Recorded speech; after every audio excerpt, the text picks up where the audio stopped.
Hello, and welcome to today's Speakeasy, where we're going to talk about one of the official selection films of this year's Free Speech Film Festival. It's called Women of War Invisible, and we're going to speak with its director, Gloria Downey, Major Gloria Downey. Now, before she was a filmmaker, Gloria was a JAG, a Judge Advocate General in the Air Force, and that's a lawyer in the Justice Branch of the Air Force. She spent 7 years in the military, with several of those in Iraq at the height of that war. And this wasn't any normal kind of lawyer's gig. Gloria was prosecuting terrorists at the Central Criminal Court of Iraq, and she made 80 on foot missions into Baghdad's deadly red zone, where she was mortared, rocketed, and bombed daily. And in fact, she was blown up so badly during the last 2 weeks of her tour there that she suffered traumatic brain injury and several other injuries to her head and neck. She left the Air Force, and what followed was years of PTSD, physical injury, lack of adequate diagnoses, shoddy treatment by the Veterans Administration, and homelessness. Desperate to find a permanent home, she finally thought she would apply to film school because she'd at least have a dorm room to live in. And that's when her life started to change. She became a filmmaker because, as she says, filmmaking is litigation by other means. And she has devoted her life to telling the kinds of gripping and powerful stories of women just like her, who served and gave their spirit and soul to their country, but lost themselves in the process.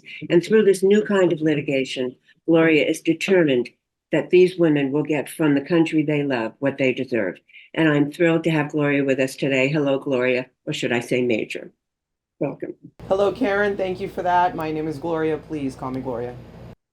Great. So good to see you here. And congratulations on an amazing film, which I know for you is more than just a film that any old filmmaker would make. This is a very personal journey.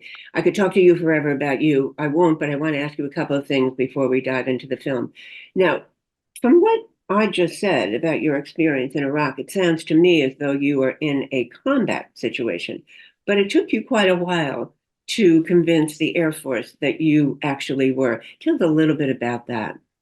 Yes, as you just stated, 80 on-foot missions into the red zone with a bounty on my head, and at a time where people weren't recognizing our combat service unless we were in the right units with the right commanders in the traditional roles men would be in, where they would automatically maybe get those things recognized.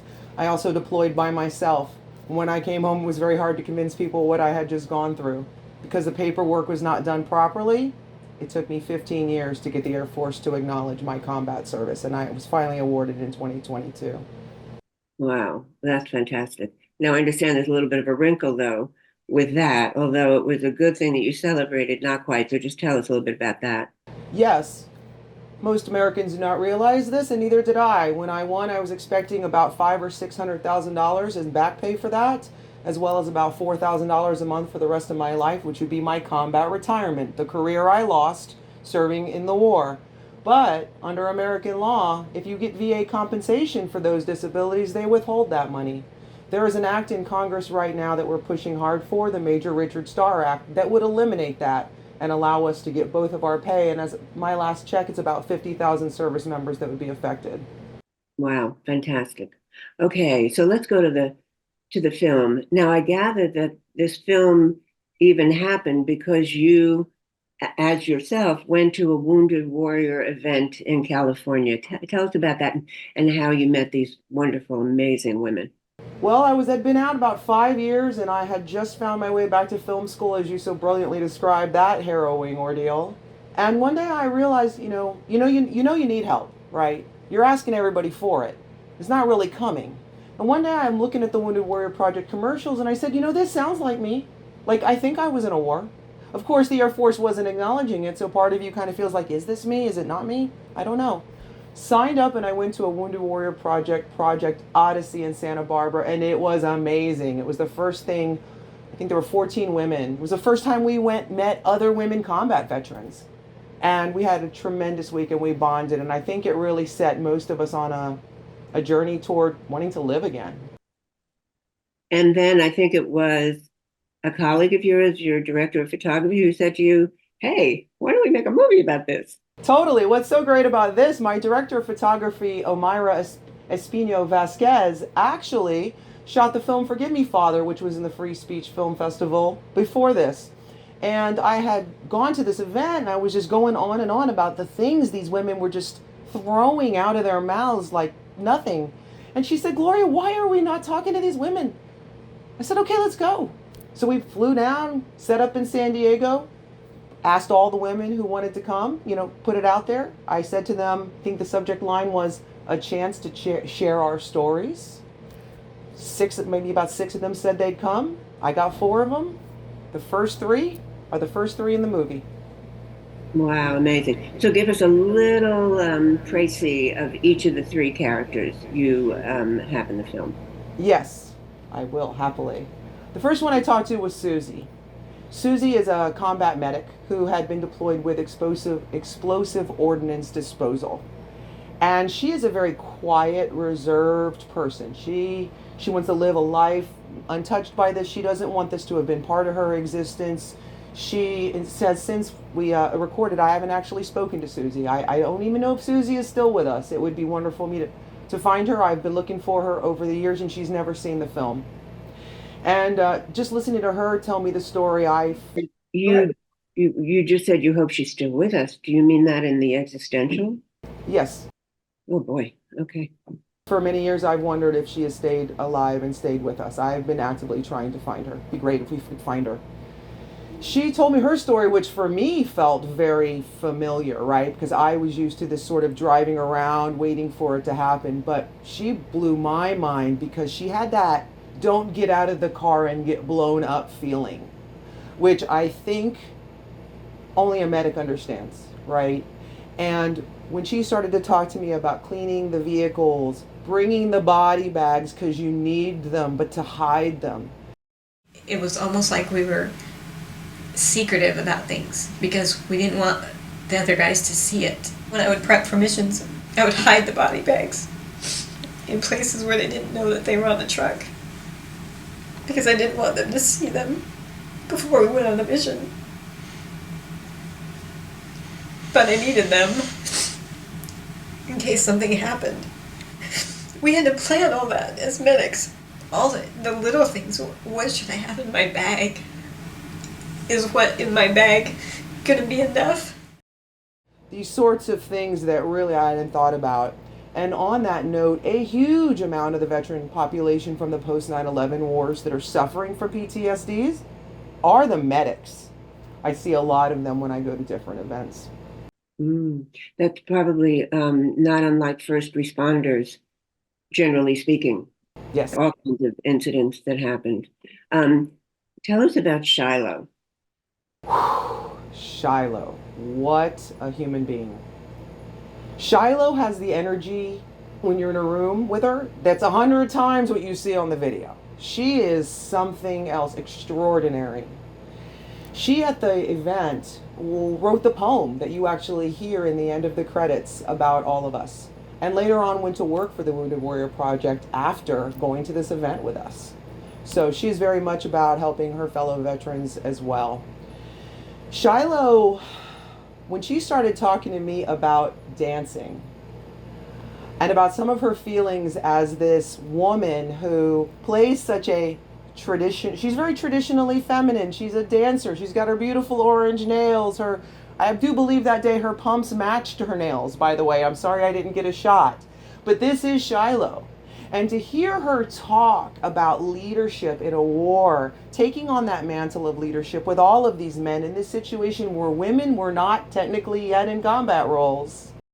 So another thing that I would do for stress was find an empty tent somewhere. I would go in and I would dance for like an hour by myself. That's amazing. Yeah, I did that in Bosnia too. And I swear to God, I'd come out and I'd be like, all right, let's go. You know? Like, I'd just give me an hour. And the way she does really blew my mind. And some of the moments with her just so touched my heart. These conflicted feelings you have about your country that you love and you're serving, yet you've been treated the way you have. And she was the reason I was inspired to connect with other people in my life who were active in dancing, and to merge the film into something told through dancing as opposed to traditional vignettes or stories or reenactments.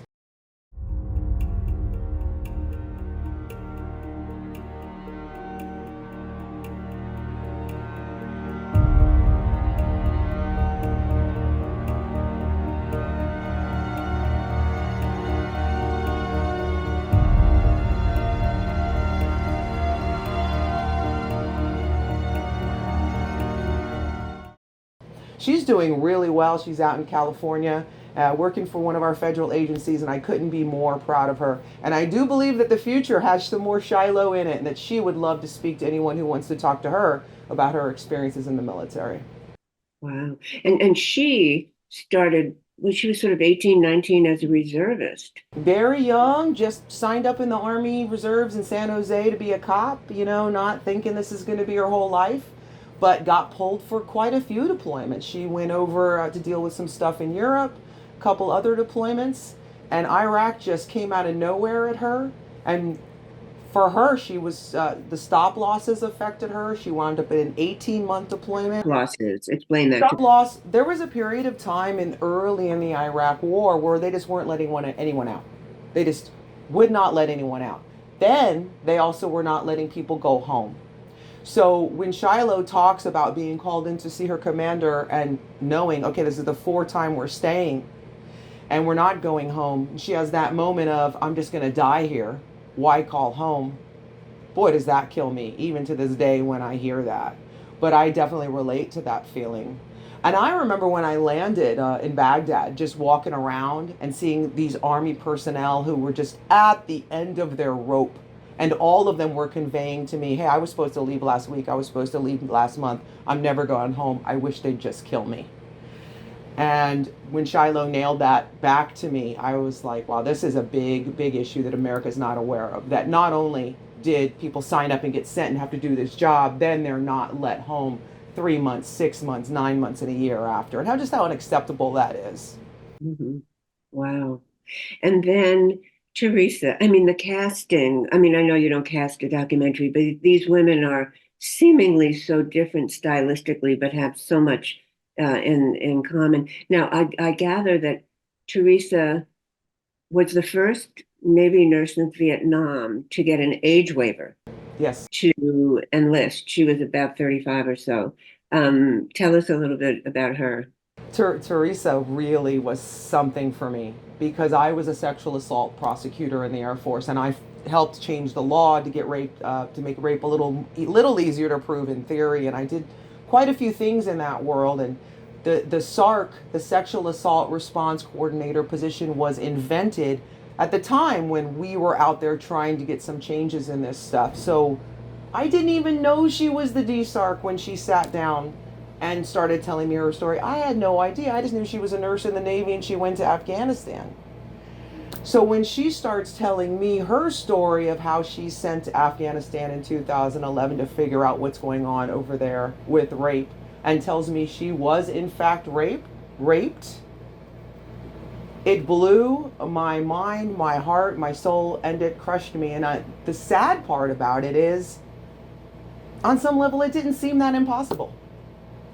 Right? On some level, it was like, this is awful. Does it shock me? Not really. I actually just did this soldier ride in Key West over the weekend with Wounded Warrior Project, and I spoke to the Navy base commander, a female 06, and I told her about Teresa. And the look on her face is the look that I want people to know about Teresa. I want people to know. I told this commander, it's a feature, not a bug. Wow, that's interesting.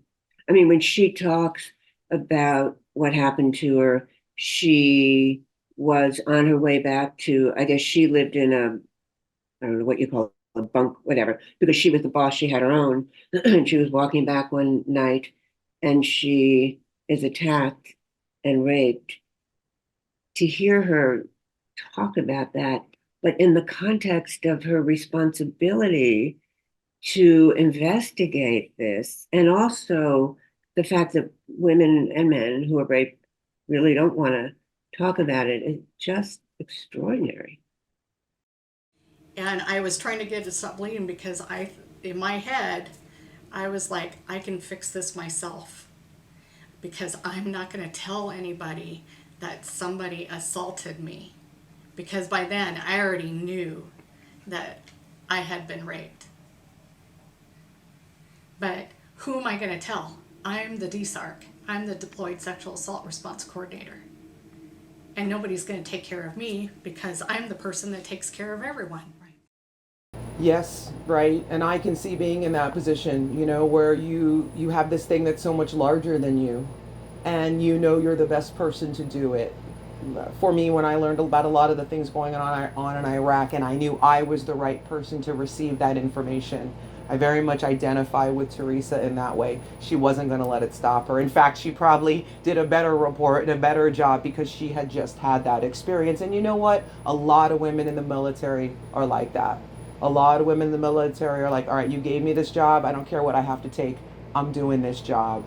And I do believe that Teresa will probably always say that that's the most important thing she's ever done, which is why it breaks my heart. And it's one of my personal goals to get that report out there, because she gave so much for that report. And even though she has previously supplied it to congressional members, our country has not yet seen it. Wow. And so going back to Shiloh for a minute, she looks like she could be surfing in California. She's just not the kind of person you would think is an MP with a big job in charge of a lot of people in Iraq. But what her job on this particular day, she has a convoy of 30 or 40 trucks, and her job is to protect the convoy. And there's another vehicle trying to get in. They're in this, what is a very dangerous area. This convoy, this truck's trying to get in. She's doing everything she can to not let the truck in. And all of a sudden, the vehicle latches onto her thing. And how she describes what she saw is just remarkable. The end of their vehicle lashed onto the front of my Humvee and flipped the vehicle and killed pretty much everybody in the vehicle. And I'm talking like 12 people.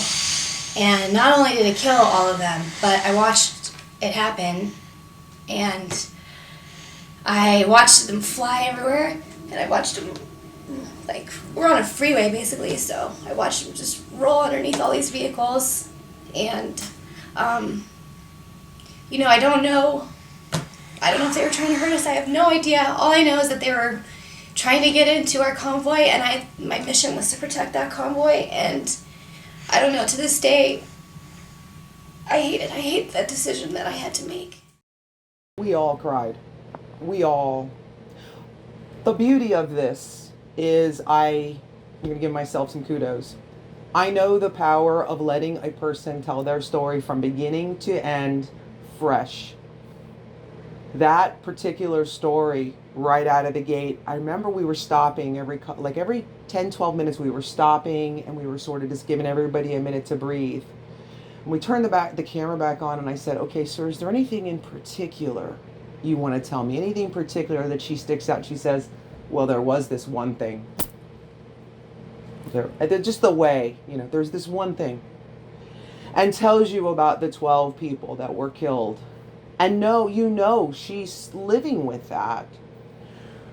And I, as a driver myself in those convoys, I completely related to that, because you could have killed anybody at any moment with no way to know who's doing what, deserves what. There's no justice. Justice is not being dealt in that situation. The nice thing about Shiloh, the healing thing about Shiloh, and the power of telling our stories is that Shiloh can talk about that now.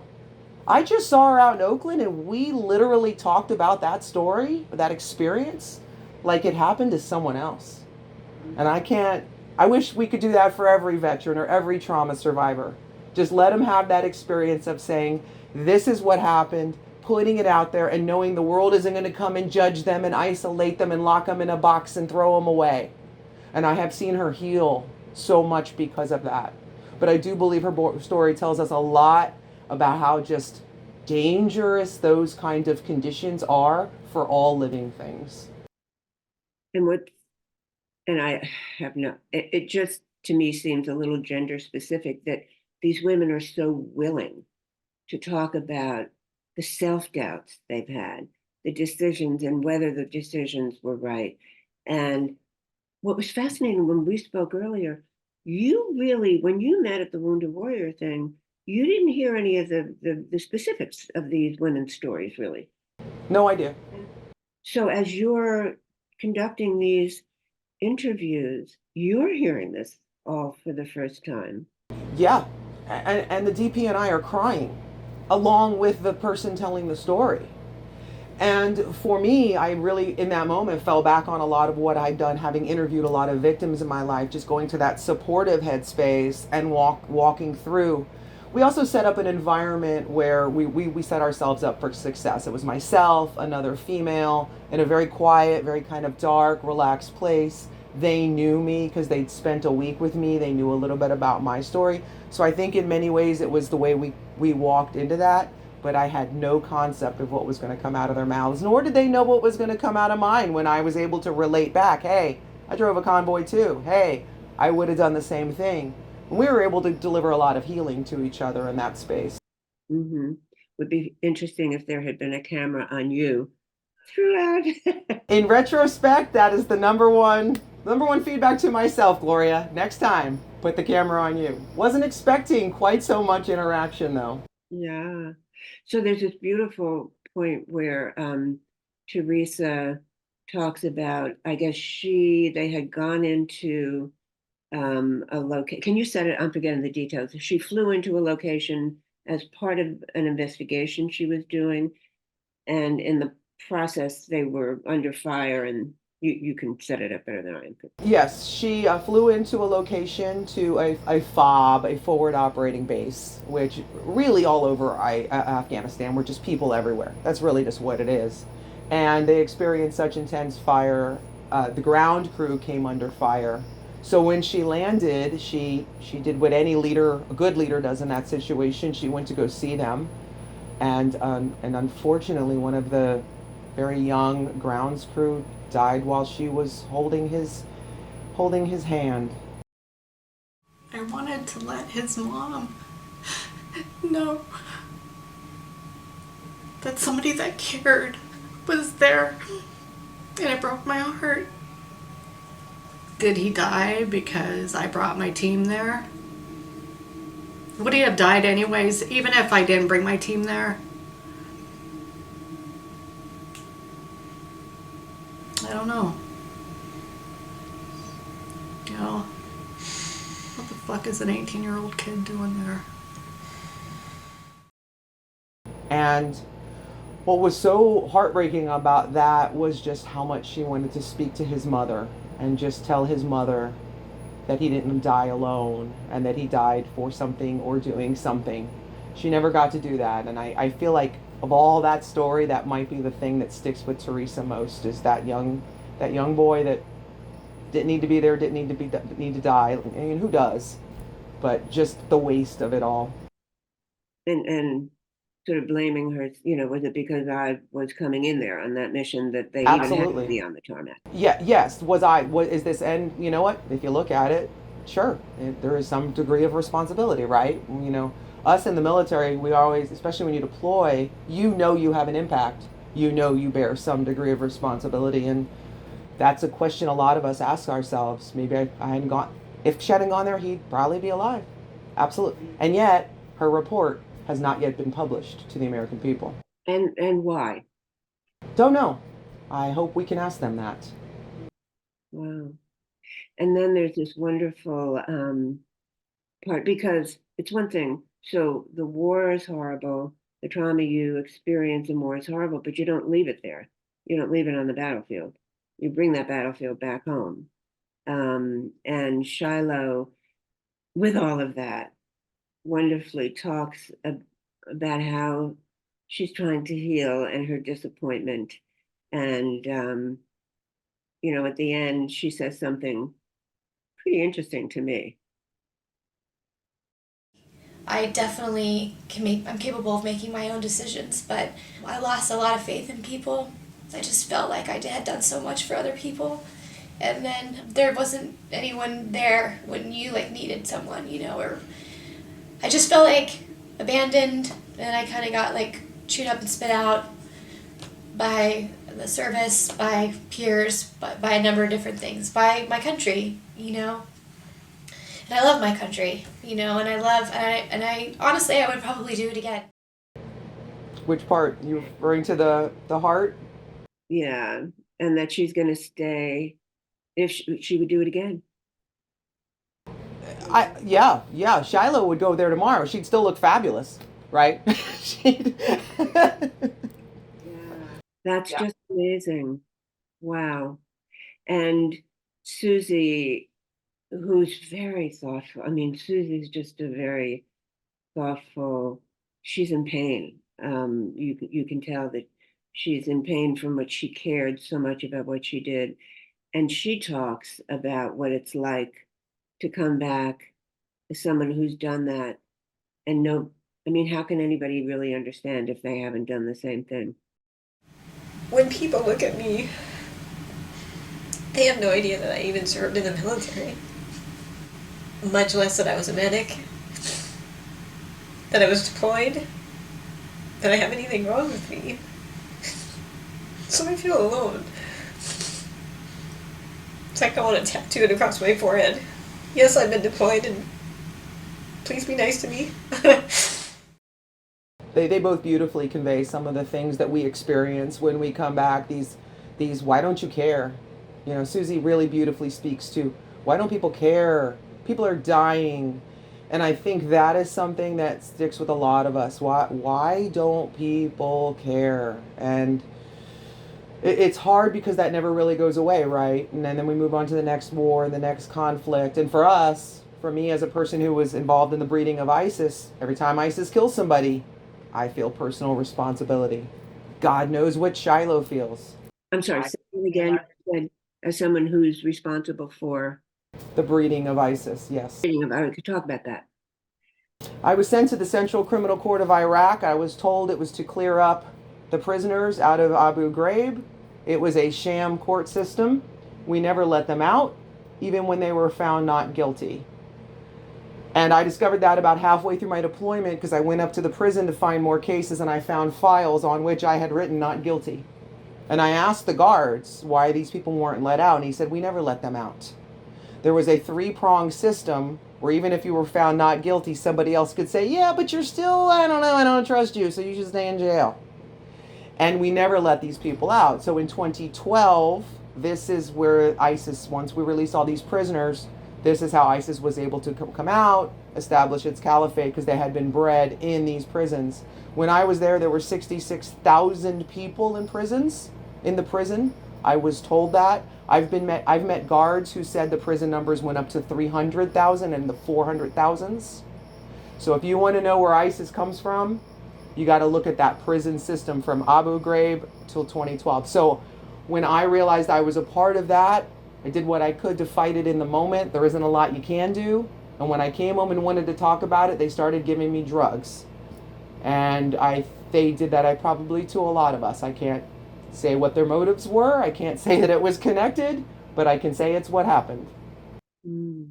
Wow. And you know, Teresa talks a lot about too trying to tell the people she was working with, I'm just not, you know, there's something wrong with me. And not having people listen to you. That how what does that feel like? It feels like you just want to be back in the war. And this is what Teresa said. Because things are so much clearer. You're on my side, you're on that side. This is what we do. This is the routine. We all understand something. These larger pictures, we're very dialed in. It's almost this extraordinary level of mindfulness, which I know is a crazy word to use when we're discussing a war, but you're so alive and real and things matter. And then you come home and you're still in that state and you're walking around with everyone who's still in the matrix, who doesn't realize that Shiloh accidentally killed 12 people so that, you know, we could have our NASCAR and our NFL, who doesn't realize the consequence or the effect that we have on the world to maintain all of this first world privilege that we have, and how many people die and suffer, including us. And you know, everybody wants to thank you for your service, which is lovely. I just rode around Key West and had thousands of people thanking me for my service. Thank you. That is wonderful. But not many of them want to roll up and have the conversation about how the VA treated me for 10 years, how I bred ISIS, what happened to Shiloh, Susie, or Teresa. So they love us because in many ways we shield them from their personal responsibility, from the personal responsibility of all Americans when they send troops to war. Wow, that is really powerful. And to be women in those situations brings a lot of other issues. I mean, probably not being taken seriously in a lot of situations. I'm sure all of the women profiled and you yourself have been in situations where you're in charge of a bunch of guys who are not really into taking you seriously and talk about the toll that that takes on women in these positions in the military. You know what's fascinating? I deployed with all women. And I can't tell you how strange that is because I think I'm the only person who had that experience. Most of the women I know, they went to war and their primary thoughts were their children. I was almost killed one day with a woman who was just screaming at me about her children while we were being attacked. Teresa was raped. She didn't tell anybody because she was worried about her husband. Shiloh accidentally kills 12 people, but she can't show anybody because the men are already questioning whether they should be leading, whether she should be leading them. So you put on this armor, these layers and layers of armor, and you make yourself as small as possible and as non-human as possible and as non-woman as possible so that you can wear all that rank and lead all those men and do all of those things while inside you're dying and you don't know if you're ever going to get access back to that. And even while you're doing that, even while you're kicking the butt and getting and taking the names and getting it done, you do feel people around you questioning, wondering, mocking. You do have those moments. I had a lot of moments where I wasn't sure if the guards were going to protect the life of the gay female Air Force lawyer. You think about that a lot. But what you do is you excel. And I think that's where women have just blown away all expectations. We say, we know, we ain't dumb. We know there's little girls out there watching us. And we're going to blow away any standard for you set for us. And you want to rape us? We're just going to keep going. This was what I think I love so much about Teresa's story. Fine, rape me. I'm still writing my report. And that's how it was for me when I went to Iraq. Okay, this is what's going on. There's a bounty. Okay, this. I'm still going. I'm still witnessing. But you know what I'm doing? I'm bringing my camera.